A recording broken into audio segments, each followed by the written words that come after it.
बड़े ज्ञान की बात मिलेगी आपको। अरे थोड़ा बहुत जो कुछ बताएं बच्चों से, जिस एज के बच्चे हैं उस तरह की बात बताएं। देखो बच्चों, आज तुम्हारा विद्यार्थी जीवन है, उस जीवन में चल रहे हो आप, विद्यार्थी जीवन, विद्या का अर्जन करना। तो इस जीवन में अपने 4 संस्कार माने गए, संस्कार तो कोई नहीं, आश्रम 4 माने गए। पहला ब्रह्मचर्य, दूसरा गृहस्थ, तीसरा वानप्रस्थ और चौथा संन्यास। तो ब्रह्मचर्य जीवन में सबसे पहला कर्तव्य होता है जीवन का, जो 0 से लेकर 25 साल तक होता है, शिक्षा का ग्रहण करना, विद्या का ग्रहण। तो जो इस समय में 0 से 25 साल तक जिस व्यक्ति में जो भी शिक्षा है वो ही उसके जीवन का आधार है। तो विद्यार्थी के लक्ष्य बताए जाएंगे। काक चेष्टा वकोध्यानम स्वनिद्रा प्रत्यक्ष स्वल्पाहारी गृहत्यागी पंच लक्षण प्रत्यक्ष।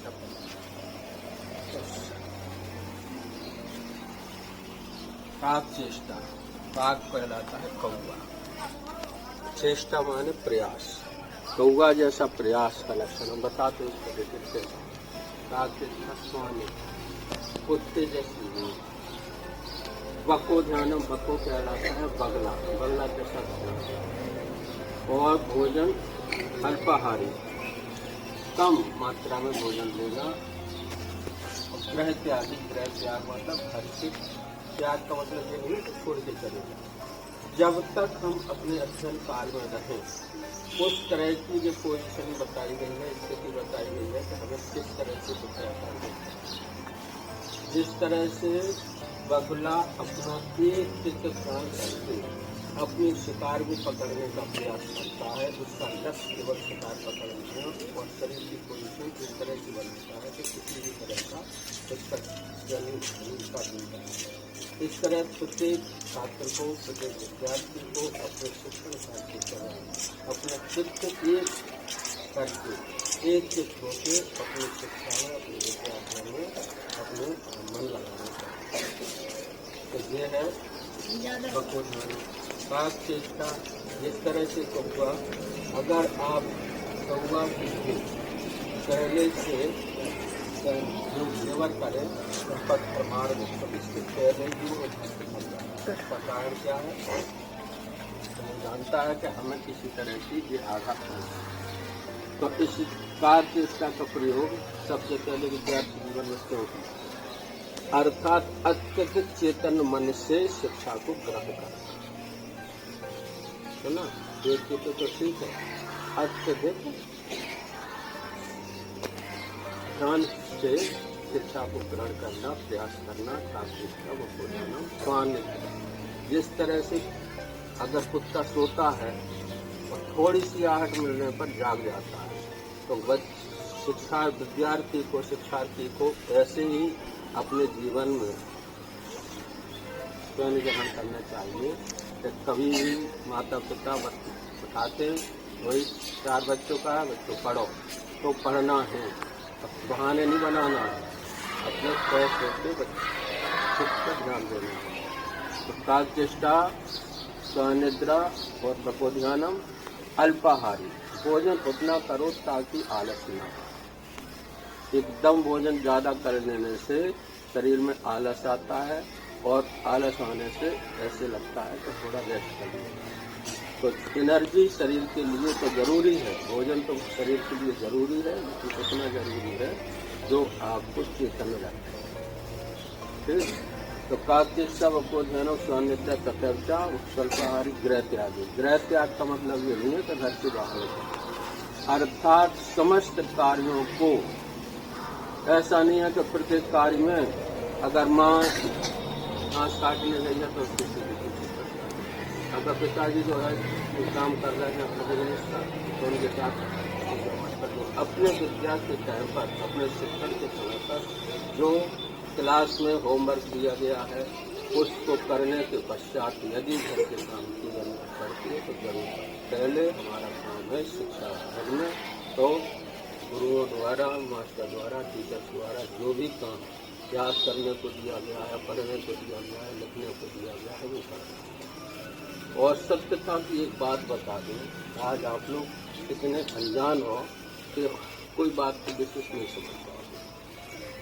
आज जिस बच्चे ने इस धरती पर जन्म लिया, खेला कूदा, वो ही आगे चल के इस देश को संभालेगा, हमारे परिवार को संभालेगा, हमारे समाज को संभालेगा, हमारे देश को संभालेगा और देश को संचालन भी करेगा। जिन बच्चों में से कोई नहीं बता सकता है तो कौन बच्चा भविष्य में क्या बनेगा। वही बच्चा अच्छा बनेगा जिसने मेहनत शिक्षा में की, जिसने जितना विद्या अध्ययन कर लिया। और ये भी एक पक्की बात मानना, शिक्षा ग्रहण करने के लिए शिक्षक होता है, गुरु होता है।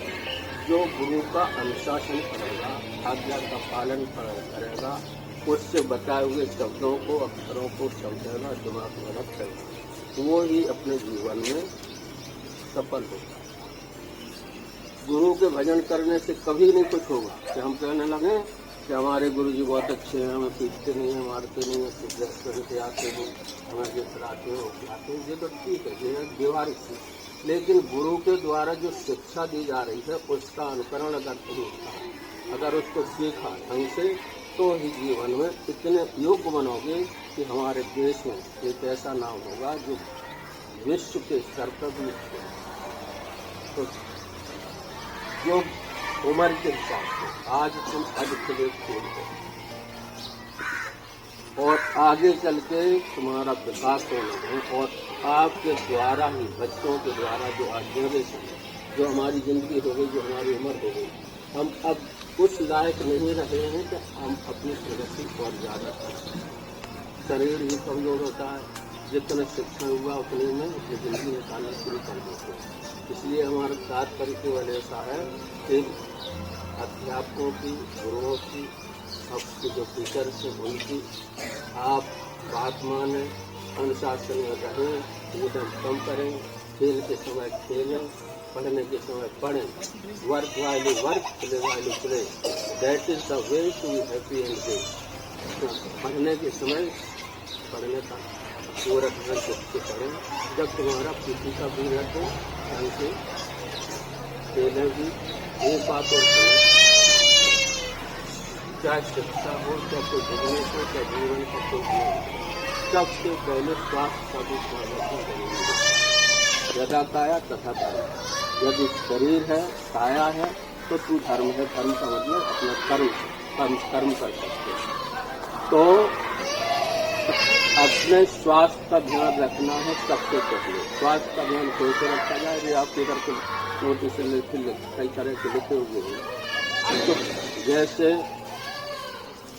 एक फिलोसफर ने लिखा है, early to bed and early to rise makes to man healthy and healthy life. जल्दी सोना और जल्दी उठना मनुष्य के लिए बुद्धिमान, हेल्दी, धनवान और वाइज बुद्धिमान बनाता है। तो ऐसा कौन सा मंत्र ऐसा है कि जल्दी हम सो जाएं और जल्दी उठ जाएं तो हम बुद्धिमान हो जाएंगे, धनवान हो जाएंगे, शक्तिमान हो जाएंगे? ऐसा कोई मंत्र नहीं होता। लेकिन उसका एक्सप्लेनेशन ये है कि यदि आप जल्दी सोएंगे तो ये तारता है कि आपकी नींद पूरी होकर मस्तिष्क को पूरी तरह से रेस्ट मिलकर आप जल्दी उठेंगे। जो व्यक्ति जल्दी उठेगा वो अपनी निष्क्रिया भी जल्दी से निपट जाएगा। जब निष्क्रिया से ठीक हो जाएगा तो वो अपना पूरा समय अपने कार्य में दे सकता है। तो जल्दी सोना ठीक है और जल्दी उठना उससे भी ज़्यादा ठीक है। इसलिए एक समय से, एक नियमित समय से कि हमें कितने बजे तक रात तक कितने बजे तक सोना है, कितने जल्दी होना है। जो भी काम करो सुबह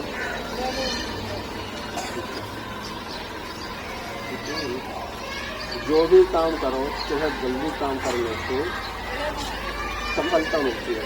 अपने घर पर समय चाहिए में जिनको बांटा गया है ब्रह्म मुहूर्त। ब्रह्म मुहूर्त क्यों कहा जाता है? मुहूर्त माने एक समय, और ब्रह्म माने जहाँ पर ऐसा समय जहाँ पर ब्रह्म का ज्ञान प्राप्त किया जा सकता है, विशेष तरह से ज्ञान प्राप्त किया जा सकता है। पहले के हमारे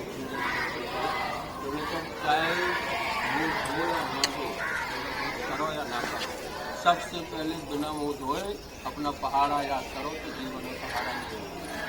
उनका तात्पर्य ये था कि जल्दी से जल्दी उठे, जो फ्रेश दिमाग रहता है सुबह के समय वो लोग इसलिए अपनी शिक्षा का कार्य सबसे ज़्यादा ध्यान सुबह के समय। अब एक हम आपको चुटकुला सुना दें, इसके बाद आप लोगों को मैं पढ़ना चाहिए। दो भाई थे, दोनों पढ़ते भी थे।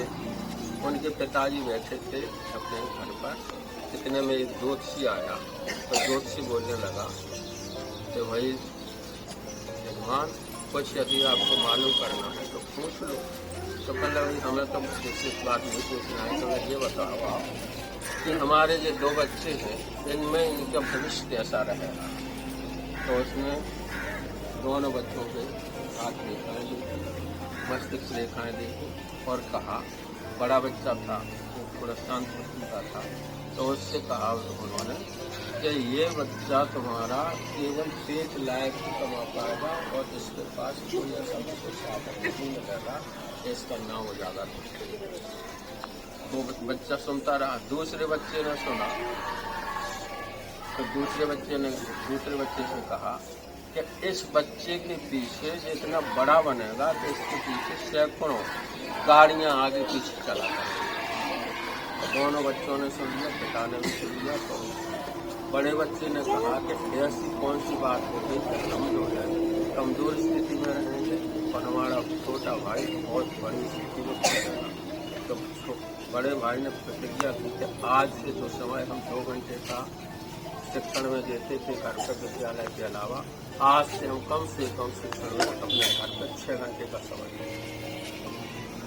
और छोटे बच्चे ने सोचा कि हमें तो बहुत बड़ा आदमी बनना ही है और हमारे तो आगे पीछे सैकड़ों हजारों गाड़ियां चल रही हैं और हमसे बड़ा कोई व्यक्ति नहीं बन पाएगा। तो उन्होंने अपनी किताबों को बांध के अपने अलमारी में रख दिया, न पढ़ना न लिखना सिवाय जिंदगी के अलावा कुछ।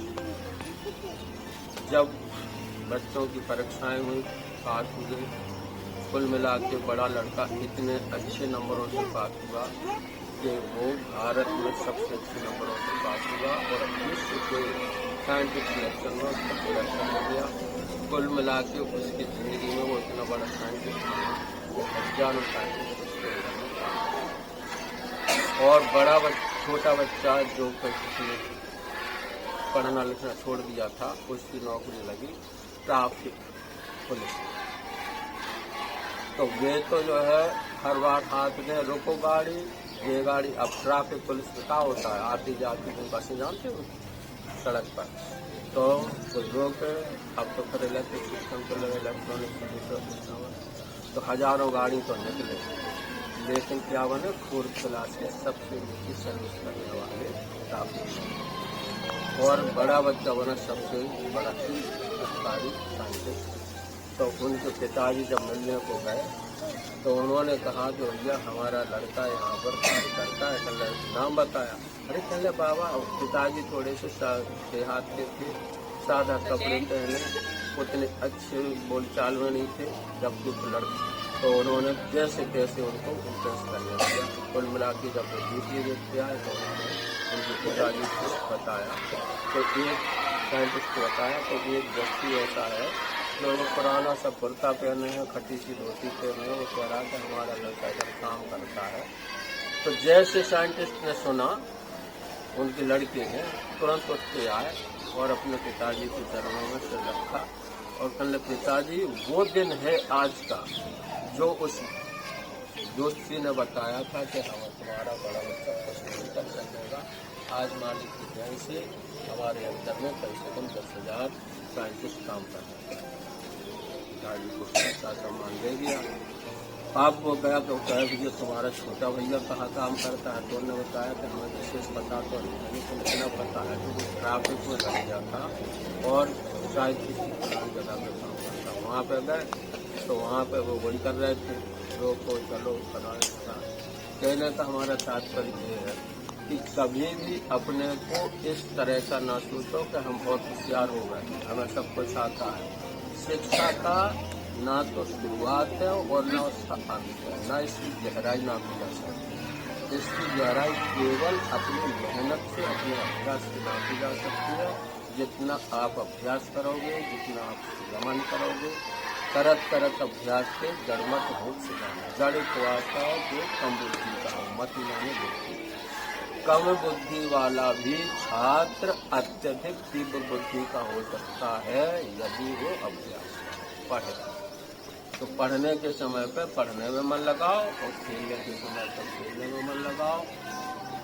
तन मन धन तीन चीजों से, तिगड्डी से, तीन से कम स्थिति पर कोई भी चीज स्थिर नहीं हो सकती। इसलिए अपने स्वास्थ्य का भी ध्यान रखो, अपने शिक्षण का भी ध्यान रखो, अपने माता पिता गुरुजनों का सम्मान का भी ध्यान रखो, जो आपके जीवन में एक रास्ता बना। धन्यवाद। तो हम तो जानते हैं और हमें आशा है कि आप लोग पढ़ के हमारे देश को एक बहुत उज्जवल भविष्य। क्लैप कर दो। थैंक यू बोल दो। Thank you sir ji. जो आप लोग डेली पढ़ती ना poem, early to bed early to rise, देखो तो कितना अच्छा सर बता दिया है ना।